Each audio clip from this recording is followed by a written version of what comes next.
자, 말씀 잠깐 보고 또 말씀 나누고 계속 기도하는 시간 갖겠습니다. 요한복음 13장입니다. 오늘 요한복음 13장. 요한복음 13장을 공부하기 위해서 이게 한번 내용을 좀 살펴보겠습니다. 1장부터 12장까지 이제 우리가 끝냈습니다. 이제 12장까지는 이제 공적인 사역이라고 볼 수 있는데 이것이 이제 끝나고요. 이제 13장부터는 이제 제자들과의 관계, 이것이 끝나면 이제 주님께서 십자가에 가시는 그런 내용이 기록되어 있습니다. 1장서부터 12장까지는 이제 말씀이신 주님께서 어둠에 있는 사람들을 건지시기 위해서 이 세상에 오신 것, 그리고 이 빛, 예수님 빛인데 세상에 빛으로 오신 예수님을 미워하는 세상의 종교계의 그 모습이 그려져 있고요. 그리고 그 반대와 핍박 속에서도 이제 예수님께서 어둠에 있는 사람들에게 빛이신 자기애로 오라고 이렇게 촉구하시는 그런 모습이 여기 그려져 있습니다. 이제 12장이 끝나서 13장이 시작이 되는데 이 요한복음은 이제 점점 깊은 곳으로 흘러가고 있습니다. 21장이면 이제 끝이 납니다. 금년 내에 끝냈으면 하는데 13장부터 17장까지 오늘 이제 13장부터 17장까지는 이제 18장은 이제 예수님께서 잡혀가시는 내용이 나오고요. 17장까지는 이 폭풍이 우리가 불기 전에 잠시 동안에 고요가 온다 그러잖아요. 그 폭풍 전야의 평온처럼 지상생활, 예수님 지상생활 마지막 일주일이 이렇게 정리가 됩니다. 이 일주일의 폭풍, 마지막 일주일의 폭풍이 불기 전에 예수님께서 이제 사랑하신 자신의 제자들에게 전하고 가르치신 말씀이 정리되어 있습니다. 이제 그 마지막 그 예수님께서 이제 돌아가실 때는 이 사건이 굉장히 빠른 속도로 이렇게 걷잡을 수 없이 막 진행되는 것을 우리가 볼 수 있습니다. 이 마지막 말씀과 가르침이 끝나면 이제 18장부터 21장까지는 이제 예수님의 지상생활의 마지막 이야기가 기록됩니다. 승천하시기 직전에 부활하시고 나서. 그럼 이제 오늘 13장이 시작이 되는데 13장 전체를 한번 쭉 제가 한번 훑어보면서 무슨 제목으로 기억을 해볼까 저는 이렇게 생각해 봤거든요. 대개 이제 13장은 뭐로 유명하냐면 예수님의 제자들의 발을 씻은 그런 사건으로 유명합니다. 근데 저는 기억을 하기 위해서 저녁 식사 자리에서 일어난 일로 이렇게 타이틀을 잡아봤습니다. 오늘 13장 1절은 중요한 그런 뭐랄까요, 전제라고 할까요? 이 말씀으로 시작이 됩니다. 이제 6월절 전에 예수님께서 자기 때가 이르러 자기가 이 세상을 떠나 아버지께로 가야 할 줄 아시고 세상에 있던 자기 사람들을 사랑하시되 끝까지 사랑하시니라. 오늘 시간 관계상 이렇게 길게는 못하겠습니다. 근데 2절하고 아주 극대칭을 이루고 있거든요. 2절. 이제 여러분들 아시겠지만 요한복음은 사도 요한이 성령 감동을 받아서 기록한 겁니다. 그래서 요한이 저자가 아니고 흔히 이제 저자라고 그러지만 저자는 성령 하나님이 있고 요한은 필자입니다. 대필자. 근데 13장 1절하고 2절은 아주 뭔가 의미가 심장한 대조를 이루고 있어요. 이 전체 여기서부터 흘러가는 저는 내용의 어떤 전제가 되고 있습니다. 1절은 주님께서 이제까지도 그러하셨지만 13장서부터 하시는 모든 일과 그분의 행동의 전제 혹은 어떤 전제가 있잖아요. 전제 혹은 기초가 되는 내용입니다.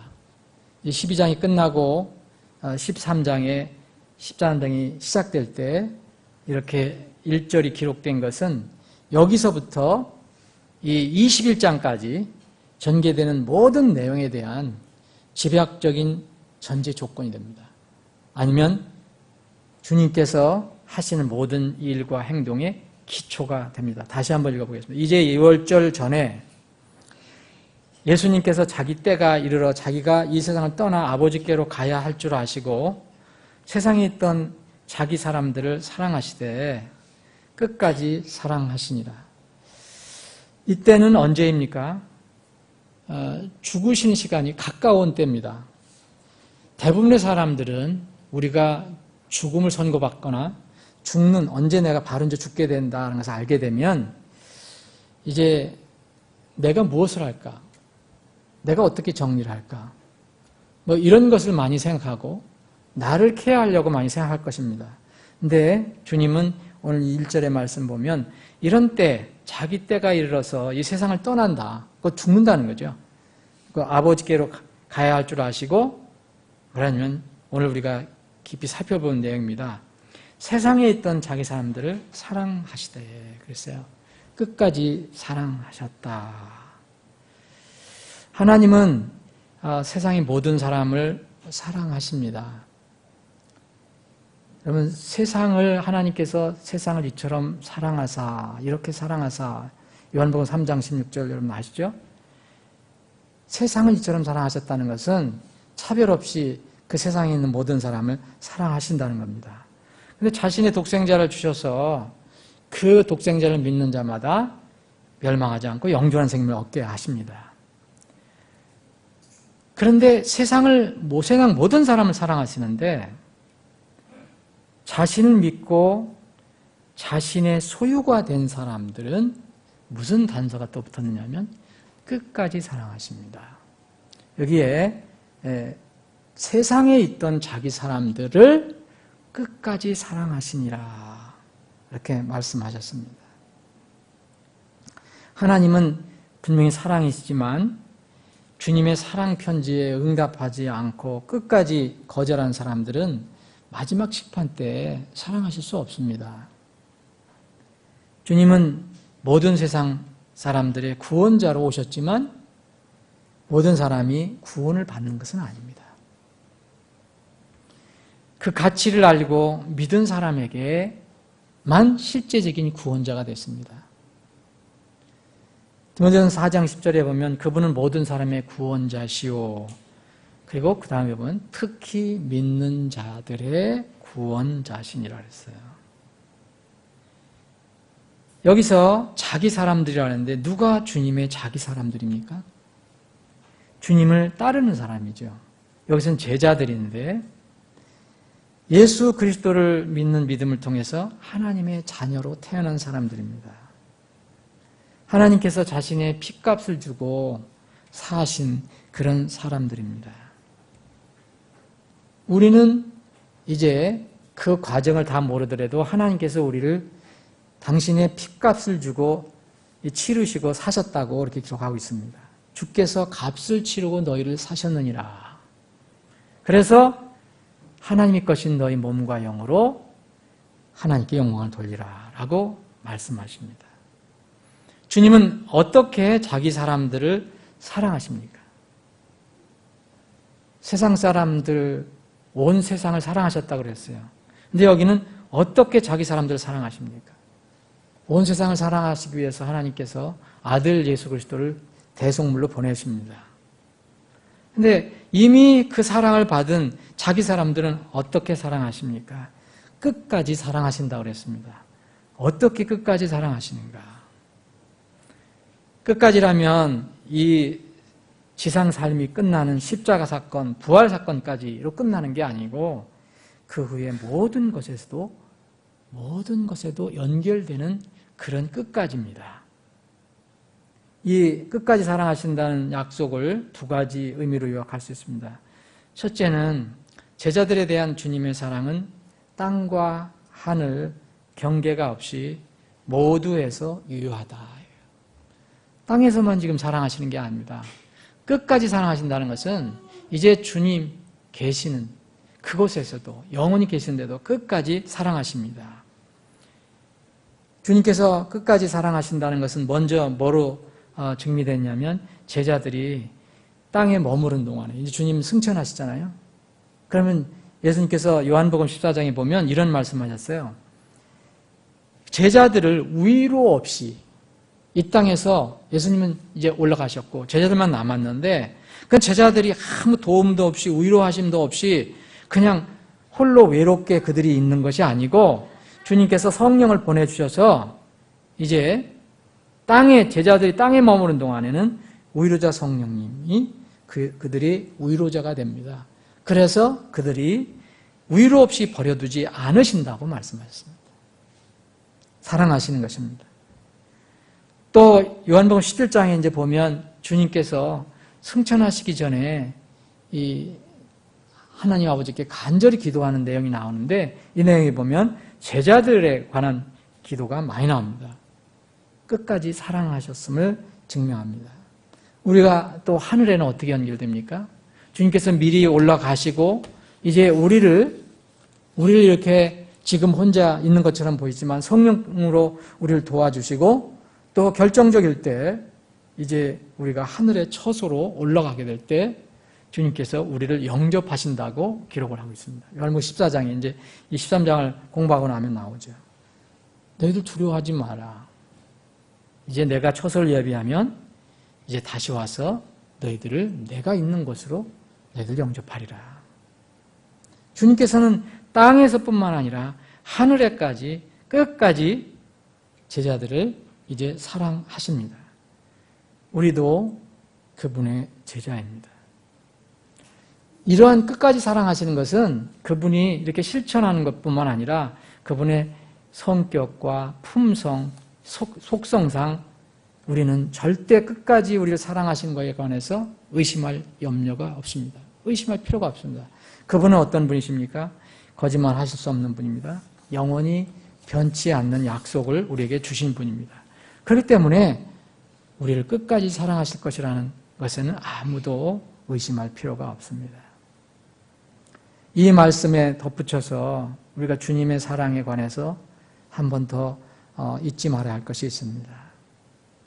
끝까지 사랑하신다. 영원히 사랑하신다는 것은 이제 여러분들이 이 성경 말씀을 이렇게 깊이 한번 살펴보시면 할 수 있으면 꼭 그렇게 하라는 건 아닙니다. 영어가 우리에게 주어졌기 때문에 이 영어도 보시면 더 어떤 때는 위로가 될 때가 있습니다. 여기에 보면 우리말 성경에는 세상에 있던 자기 사람들을 사랑하실 때 끝까지 사랑하시니라 하는데 우리말 언어 구조상 영어를 그대로 다 100% 이렇게 반영을 못합니다. 언어 구조상. 영어 킹제임스 성경을 만약 직역을 한다면 이런 겁니다. 세상에 있던 자기 사람들을 사랑하여 오셨기 때문입니다. 이게 무슨 말입니까? 이제 영어에는 그런 게 있습니다. 이제 이 완료형이 있는데 저쪽 과거에서부터 지금까지 쭉 해온 겁니다. 지금 사랑하신 것이 아니고 과거에만 사랑하신 게 아니고 어떤 시점에서 사랑하셔서 지금까지 계속 진행되어 온다는 것입니다. 그래서 세상에 있던 자기 사람들을 사랑하실 때, 그래서 영어 킹제임스 성경은 그렇게 기록이 되어 있습니다. 자기 사람들을 사랑하시되라는 것은 자기 사람들을 쭉 사랑하여 오셨다. 그런 얘기입니다. 그래서 자기 사람들을 사랑하여 오셨기 때문에 그분은 그들을 끝까지 사랑할 것이다. 이런 얘기입니다. 주님께서 자기의 제자들을 지금 사랑하시지만 그 전부터 사랑하여 오셨다는 겁니다. 왜 그렇게 사랑하여 오셨습니까? 세상 사람은 사랑받을 만할 때 그만한 이유가 있기 때문에 사랑을 합니다. 자신이 사랑을 받았기 때문에 사랑을 또 줍니다. 그러나 하나님께서는 사랑받을 만한 아무 자격도 이유도 없는 우리를 사랑하셨다고 합니다.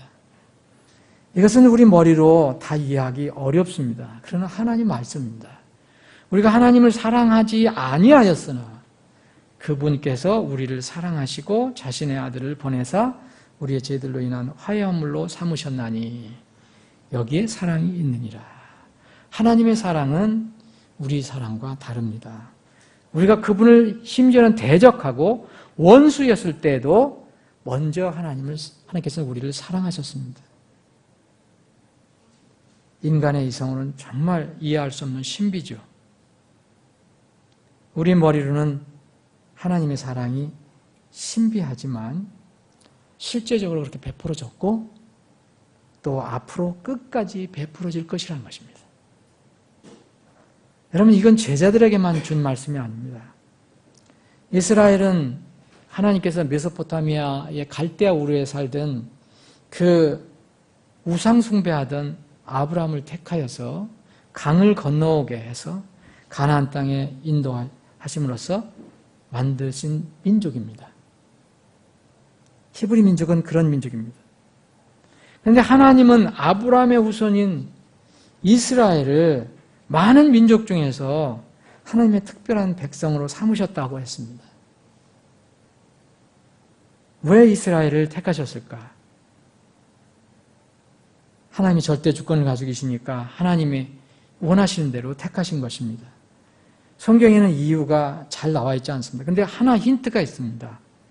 신명기 7장에 보면 이 모세가 하나님의 감동을 받고 기록한 글에 보면 이스라엘 백성이 하나님의 택하심을 받은 것은 이 사랑받을 만한 어떤 자격과 이유가 있었기 때문이 아닙니다.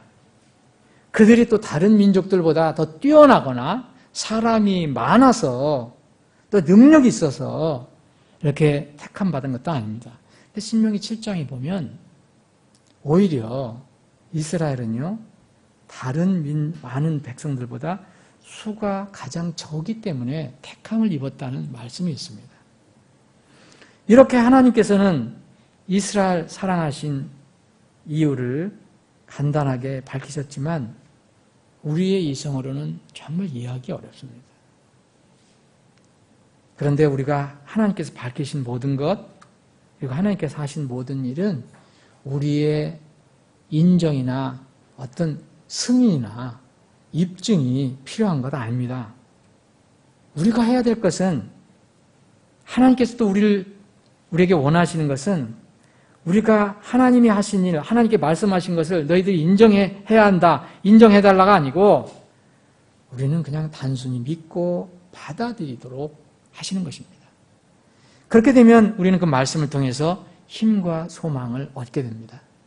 그래서 바울 사도가 로마 교회에 쓴 것입니다. 우리가 성령 교육들이 주는 인내와 위를 통해서 소망을 얻는다 그랬습니다. 이 말씀을 통해서 우리는 무엇을 인내하고 무슨 위로와 무슨 소망을 가질 수 있습니까? 오늘 13장 1절만 가지고 여러분들 무슨 위로를 받을 수 있습니까? 저는 이 말씀을 가지고 큰 위로를 받았습니다. 말씀을 준비하면서도 위로를 받았습니다. 하나님은 거짓말하시지 않는 분입니다. 변하지 않으신 분입니다. 거룩하신 분입니다. 예수님 마찬가지입니다. 그런데 예수님은 당신의 사람들, 자기 소유가 된 사람들은 사랑하시되 끝까지 사랑하신다고 했습니다. 여러분, 이것이 우리에게 위로가 되지 않습니까? 또 하나님께서 이스라엘 택하신 그 이유 중에 하나가 이스라엘 백성이 다른 민족들보다 수가 훨씬 적기 때문에, 아주 적기 때문에 택하셨다고 말씀하셨습니다. 이 말을 다른 말로 바꿔놓으면 우리가 적기 때문에 우리는 하나님의 사랑을 받는다는 겁니다. 참 이게 무슨 말입니까? 우리가 진정한 참신자라면, 진정으로 주님을 따르는 참신자의 수가 적기 때문에 우리가 사랑을 받는다는 말입니다. 여러분, 이 말씀은 위로가 되지 않습니까? 지금 이 세상에서 이런 말씀이 없으면 곧 세상에 들어가면 세상의 여러 가지 일들로 인해서 금방 절망이 됩니다.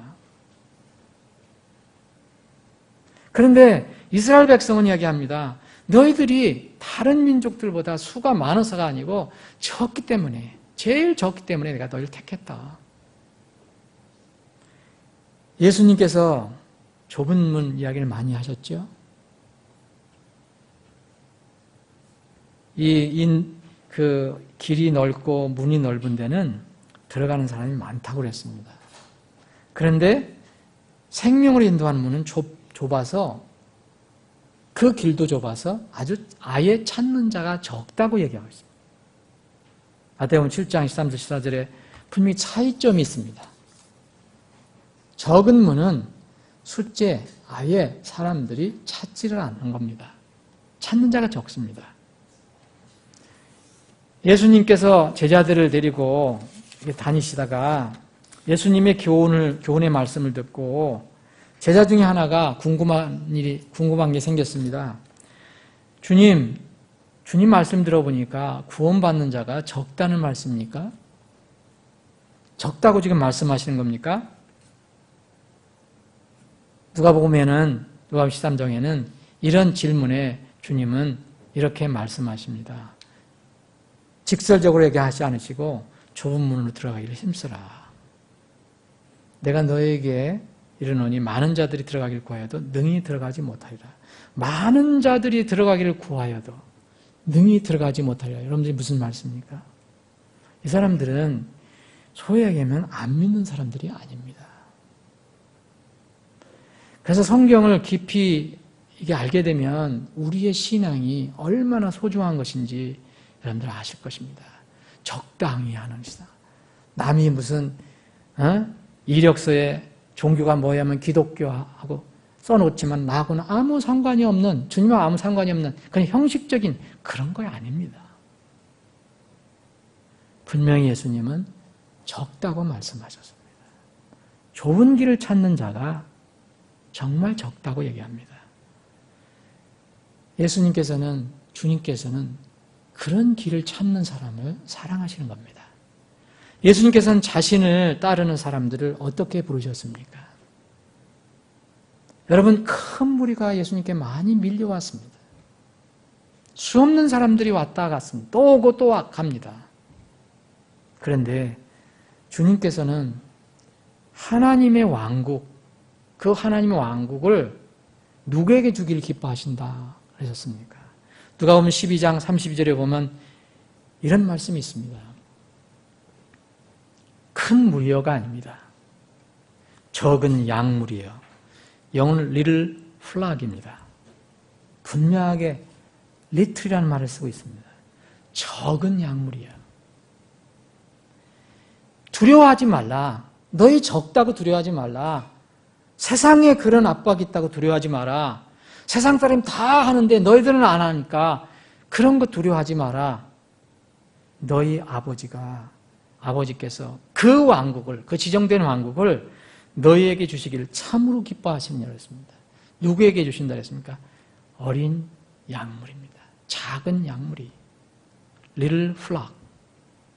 적은 양물이에요.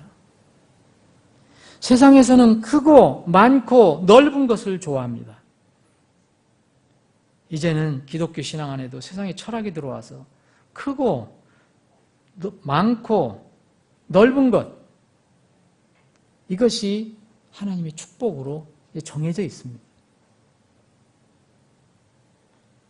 적고 작은 것, 보잘것없는 것, 좁은 것은 무시당합니다. 기독교 안에서도.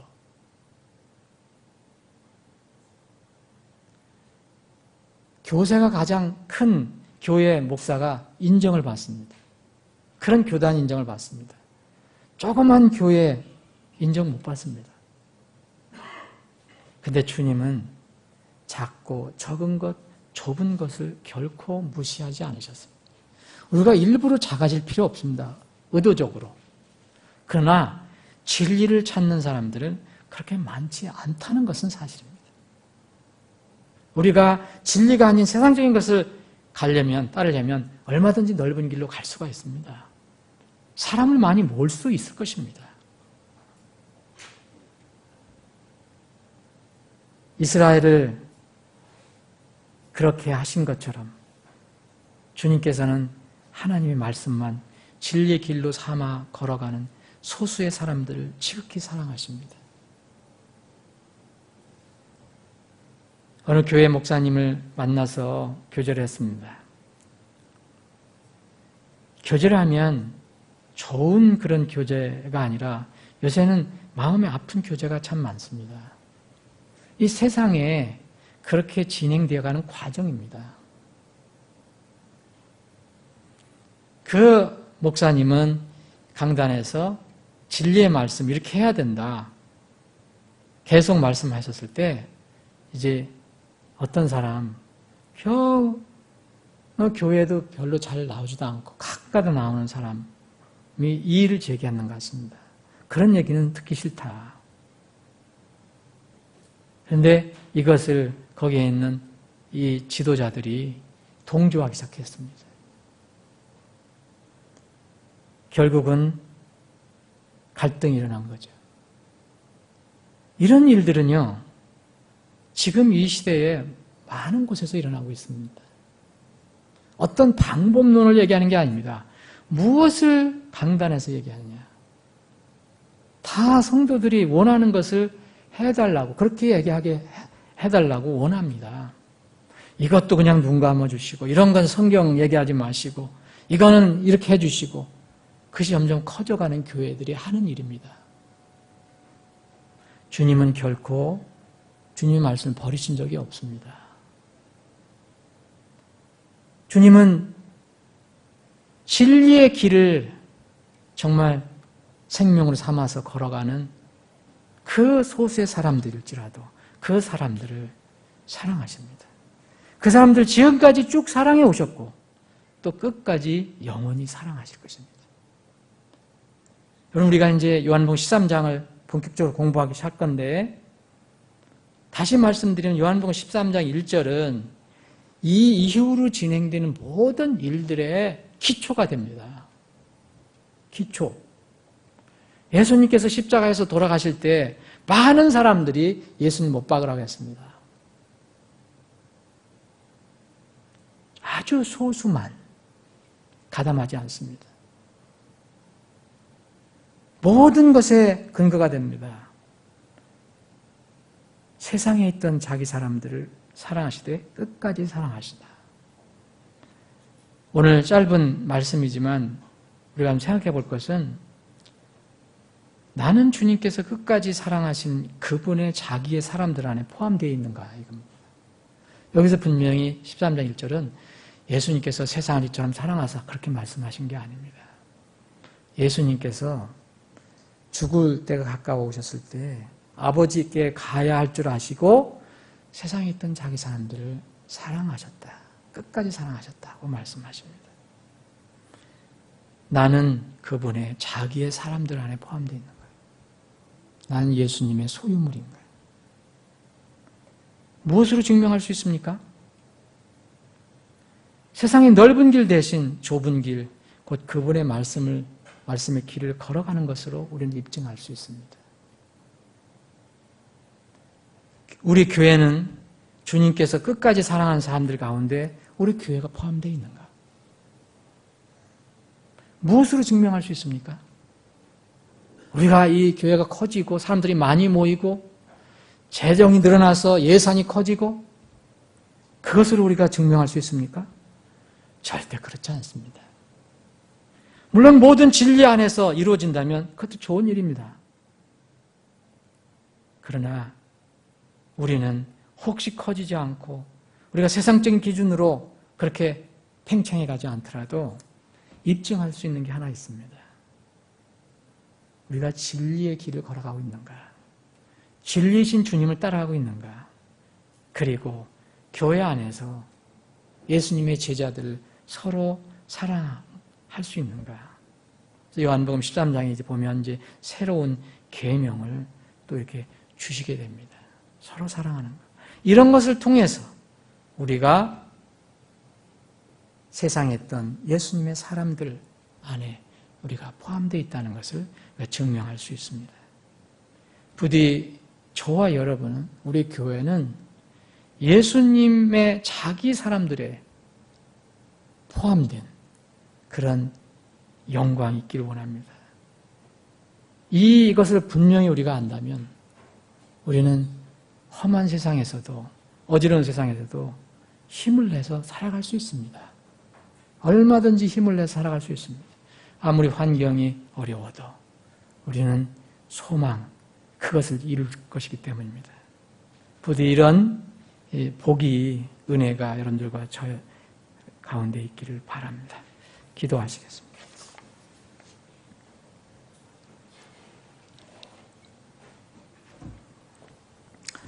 아버지 하나님, 은혜를 감사합니다. 오늘 3일 저녁에 저희들이 모여서 비록 적은 무리지만 함께 모여 주님을 찬양하고 경배합니다. 이 시간은 적은 양무리가 주님께 머리 숙여 주님께서 약속하신 말씀을 붙들고 주님의 응답을 기다리며 기도합니다. 저희의 기도를 들어주시기를 간절히 원합니다. 부족한 심령이 또 사랑하는 지체들의 그 가정에 기도 제목을 놓고 기도하고 있습니다. 대여섯 가정에 기도 신청을 놓고 기도하기 시작했습니다. 주님, 그 기도를 꼭 들어주시길 간절히 원합니다. 오늘 우리가 사랑하는 지체들이 모여서 함께 기도하는 기도 제목도 들어주시길 원합니다. 공개적인 기도, 공개할 수 없는 기도, 모든 것 주님은 아시오니 주님의 완전한 뜻과 계획 가운데서 이루어 주시기를 간절히 원합니다. 아버지 하나님, 이 땅에서 사는 동안 참으로 진리의 길을 걷다가 주님께 가기를 원합니다. 세상은 그러나 진리의 길보다 비진리의 길, 타협의 길을 권하고 있습니다. 넓은 길, 넓은 문을 이제 권하고 있습니다. 그러나 진리는 세상에 없습니다. 진리는 오직 주님뿐입니다. 길이요, 진리요, 생명 되신 주님만, 그리고 주님의 말씀만 따라가는 저희들이 되게 하여 주시길 간절히 원합니다. 주님께서 이곳에 저희 교회를 이제 이전시켜 주셨습니다. 8개월이 지났습니다. 주님, 이 지역의 혼들이 우리 교회를 통해서 구원받기를 원합니다. 그런데 우리는 이 능력이 너무 미약합니다. 주님, 저희들에게 주위에 있는 혼들을 건질 수 있는 능력을 주시길 원합니다. 많은 혼들을 건져서 주님의 자녀로 만들고 또 주님의 몸된 교회에 더하게 하는 그런 은혜와 기쁨이 있게 하여 주시길 간절히 원합니다. 이 시간에 우리 사랑하는 지체들의 기도 제목을 들어주시고 그 마음에 참 평안과 기쁨을 주실 줄 믿고 감사드리며 거룩하신 예수님의 이름으로 기도합니다. 아멘.